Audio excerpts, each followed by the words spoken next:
Conditions south of Atlanta, they are improving, but crews, they stay on the roadways, making sure things are safe. Atlanta News First reporter Brittany Ford continues our live team coverage, this time from Henry County. Brittany?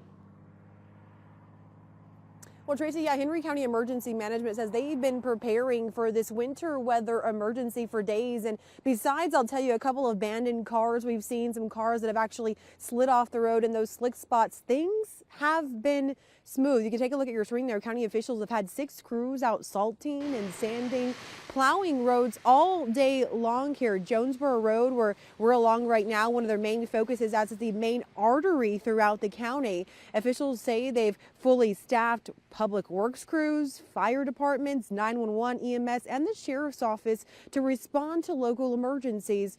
They gave us this update on what they've seen so far. One of the hardest ones right now, we have a lot of people not paying attention to the roadway, driving a little fast. So we're just telling people to stay off the road when we can, make it safer for them and definitely safer on our public safety crews that have to respond out here.